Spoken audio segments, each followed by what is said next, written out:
Você escuta para responder ou você escuta para entender? Parecem a mesma coisa, mas são coisas totalmente diferentes. E a palavra do Senhor exorta muito sobre como nós ouvimos, como nós comunicamos. Inclusive, a Bíblia fala que a boca fala do que o coração está cheio. A palavra de Deus para nós hoje está escrito em Tiago 19, que fala assim: Amados irmãos, tede este princípio em suas mentes.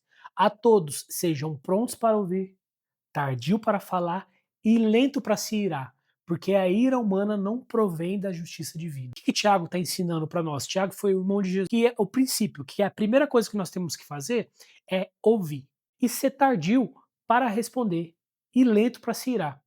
Hoje a sociedade, eu espero que você não seja assim, ela é tão asfixiada para falar, para responder, para dar opinião, que a maioria das pessoas não ouve. E toda vez que você não ouve direito, você vai falar errado e você passa vergonha. Provérbios, capítulo 18, versículo 13, fala assim: aquele que, capítulo aqui na versão King James, aquele que ouve e não entende comete tolice. Isso é muito forte, cara. É muito forte. Porque ele está falando que aquele que não escuta direito e responde errado passa vergonha. Você tem passado muita vergonha? Faz uma pergunta para você mesmo. Você tem passado vergonha nas conversas?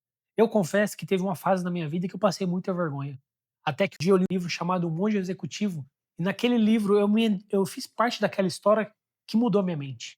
Eu tinha muito costume de concluir o que a pessoa estava falando. Vamos supor, eu estava conversando com aqui, você começava a falar, eu queria complementar a tua frase.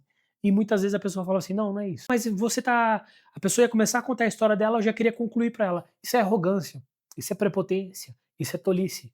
Porque nós não temos paciência para ouvir a pessoa até o final. Logo a gente fala tudo errado.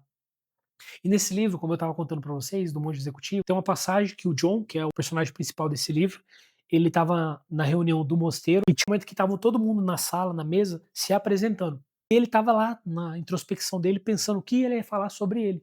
E falou um, falou dois, falou três. E a pessoa que estava comandando aquela mesa, que era o monge, né? O nome dele era Simeão. Ele percebeu que o John não estava participando da mesa. Porque você está presente e participar da presença ali são coisas distintas. O Simeão olhou para ele, enquanto a quarta pessoa estava falando, falou assim: "Ô John, você pode repetir para nós tudo que a pessoa que estava no quarto lugar falou?" Ele passou vergonha, porque ele não tinha ouvido nada daquele momento daquela pessoa. Ele estava tão preocupado em falar dele, que ele não escutou o que outras pessoas estavam falando delas mesmas. E ali era um ambiente para você conhecer as outras pessoas. E como que você vai conhecer uma pessoa se você está falando de você mesmo? E hoje nós vivemos na síndrome do narcisismo, que você tem um celular na sua mão, todo mundo acha que tem que falar a opinião dele, que todo mundo tem que falar o que pensa. E aqui eu não tô sendo um cara opressor de falar assim que você não tem que falar o que você pensa. Você tem que falar, você precisa posicionar. Mas qual é o teu posicionamento quando alguém tá falando? Qual é o seu posicionamento quando alguém tá querendo dizer algo pra você? Você é aquele que escuta pra responder ou você só escuta pra entender?